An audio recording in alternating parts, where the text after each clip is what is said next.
Assalamualaikum warahmatullahi wabarakatuh. Perkenalkan, nama saya Nada Aulia dengan NIM 21020025. Kali ini tema pembahasan kita penting banget. Jadi kalau bisa jangan sampai kedip sampai pembahasan selesai ya. Bercanda. Nah, kali ini di mata kuliah administrasi dan supervisi pendidikan ini kita akan bahas mengenai administrasi ketatausahaan sekolah. Kita coba deh lihat pertama dari tata usaha. Itu ada dua makna kata. Kata yang pertama adalah tata. Tata artinya ya bahasa kita. Yang setelahnya adalah menata. Artinya suatu peraturan, satu aturan sebenarnya yang harus ditaati. Karena ada proses menata dengan sengaja. Proses ingin membuat, mendesain semua sesuai dengan standar yang sudah ditetapkan. Yang kedua adalah usaha. Apa itu usaha? Usaha ini seperti energi-energi atau tenaga yang dikeluarkan oleh seseorang, oleh pengambil kebijakan, oleh lembaga secara keseluruhan. Untuk apa? Untuk tercapainya suatu maksud atau tujuan jujur. Jelas tujuan lembaganya.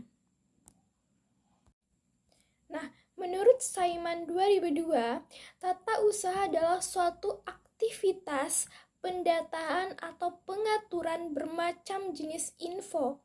Maksudnya ialah supaya keterangan-keterangan itu bisa dipakai langsung untuk bahan atau sumber info untuk siapa yang memerlukan, terutamanya pimpinan organisasi atau perusahaan yang berkaitan. Satu pendapat dari Babon, itu dari teori Babon dari Denghi, yang sampai saat ini sebenarnya konsepnya masih akan seperti itu, belum ada yang mampu menafikan atau membantah. Dari pendapat ini tentang makna ketatausahaan, melihat ketatausahaan atau membaginya dalam beberapa stage berpikir. Yang pertama adalah kegiatan dalam ketatausahaan itu adalah menghimpun. Menghimpun berarti mengumpulkan, mencari, mengusahakan tersedianya segala hal, segala keterangan yang tadinya belum ada atau tadinya cuman sebagian atau tadinya berserakan di mana-mana sehingga sekarang menjadi satu kesatuan yang terhimpun menjadi satu informasi yang luar biasa yang ketika diperlukan kita bisa dimanfaatkan. Itu makna pertama buat dalam kegiatan ketatausahaan. Ada juga menurut Delianski, tata usaha adalah kegiatan menghimpun data ataupun informasi kerja dari orang yang kita sebut sebagai tata usahawan. Yang menata di dalam kegiatan ketatausahaan tersebut adalah menghimpun berbagai hal agar menjadi satu informasi yang memberikan makna bagi banyak orang di lembaga. Yang kedua kegiatannya itu adalah mencatat. Pertama menghimpun, yang kedua adalah mencatat. Apa yang dicatat? Ia mencatat tidak hanya sebatas belum menggunakan pulpen atau tulisan tertulis di atas kertas, tetapi sekarang dengan sistem yang berkembang dan teknologi yang ada, tercatat apakah di dalam komputer, di dalam laptop segala informasi itu tercatat, ada data yang tersimpan sehingga ketika diperlukan, dibutuhkan, apakah sebagai pembanding, sebagai pembuktian, hanya ada semua bisa dikendalikan. Sehingga proses mencatat itu meliputi berbagai macam-macam kegiatan yang sifatnya membubuhkan dengan berbagai alat tulis, dengan teknologi tentang berbagai macam keterangan yang diperlukan, sehingga terwujudlah berbagai macam tulisan yang menjadi informasi yang sebenarnya. Kemudian ada juga menurut Delianji, dalam administrasi atau manajemen ketatausahaan, sekolah ataupun ketatausahaan perguruan tinggi atau sebenarnya ketatausahaan di mana saja sama kegiatannya hampir mirip, mulai dari menggandakan. Itu yang pertama adalah menggandakan, yang kedua adalah menggunakan yang pertama tadi menghimpun, dan yang kedua adalah mencatat, dan yang ketiga adalah mengolah, dan yang keempat adalah menggandakan, serta yang kelima adalah mengirim. Artinya kegiatan menyampaikan atau mengirim dengan berbagai macam cara atau alat dari pihak pertama ke pihak lain atau pihak berikutnya. Artinya memang ada informasi-informasi tertulis ataupun tidak tertulis yang sifatnya memang harus diteruskan, dikirimkan kepada pihak-pihak lain yang terkait, yang menjadi bagian sebagai bentuk kerjasama atau tindak kerja bersama-sama antara satu lembaga dengan lembaga lain. Lalu selanjutnya adalah bagaimana dengan proses administrasi ketatausahaan. Itu ada dua proses. Yang pertama yaitu proses pensuratan atau penyuratan. Menurut Kementerian Pendidikan dan Kebudayaan Republik Indonesia, nomor 091 Undang-Undang 1995, surat merupakan suatu sarana komunikasi yang digunakan untuk menyampaikan informasi tertulis oleh suatu pihak kepada pihak lain. Menurut Syahril dan Asmidir Ilyas, 2009 sampai dengan 2002, jenis-jenis surat itu sebagai berikut. Yang pertama yaitu surat dinas.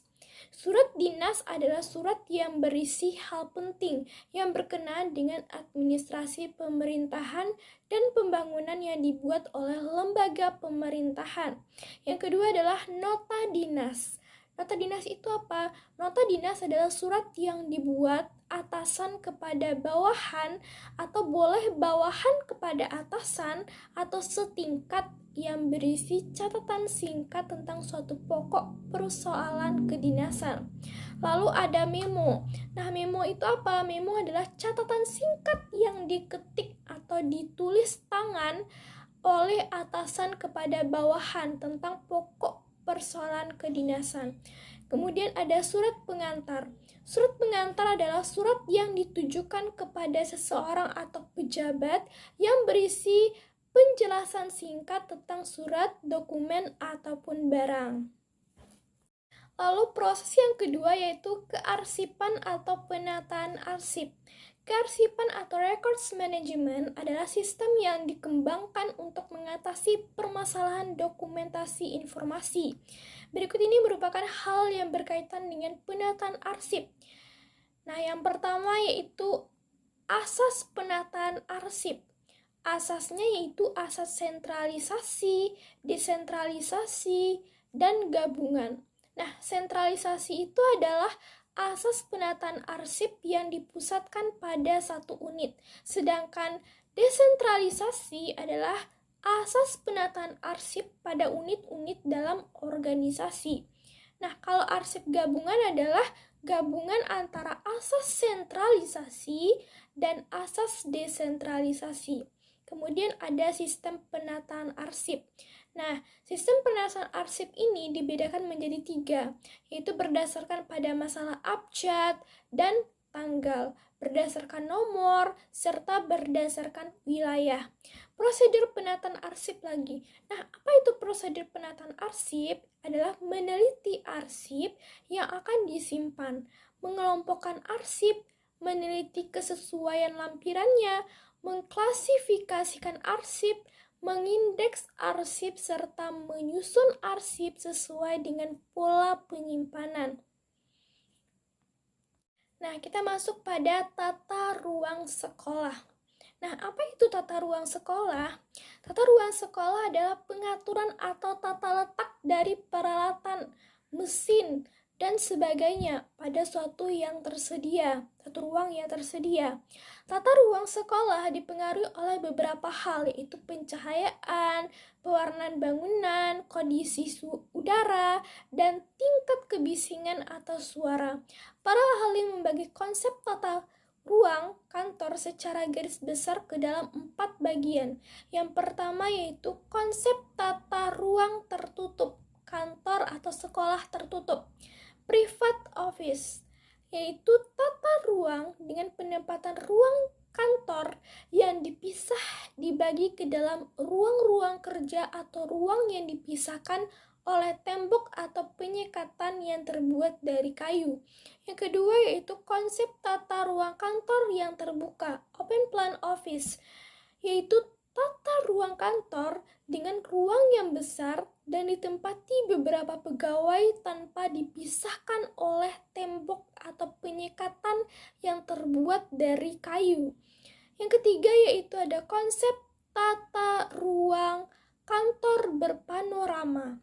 Nah, apa itu landscape office? Itu tata ruang kantor yang dihiasi dekorasi taman. Ruangannya diupayakan agar memiliki pemandangan alam terbuka dan benar-benar merupakan lingkungan yang nyaman dan menyenangkan. Selanjutnya ada konsep tata ruang kantor bersekat atau berpisah. Cellular office, yaitu tata ruang kantor yang diberi sekat-sekat dengan ukuran yang bervariatif untuk suatu bidang, bagian, subbagian, atau seksi, atau beberapa pegawai dengan ruang yang terpisah. Lalu kita masuk pada peran guru dalam administrasi ketatausahaan sekolah. Nah, apa sih peran guru dalam administrasi ketatausahaan sekolah?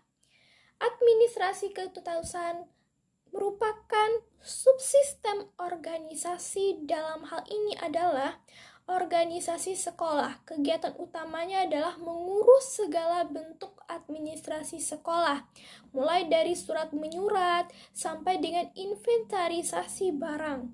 Guru harus berperan atau terlibat dalam administrasi ketatausahaan sekolah, seperti merencanakan penggunaan ruang-ruang di sekolah, merumuskan kebijakan tentang pembagian tugas, mengajarkan guru-guru, menyelidiki buku-buku sumber bagi guru dan bahan ajar atau buku-buku pelajaran bagi peserta didik, dan berperan dalam surat menyurat di lingkungan sekolah.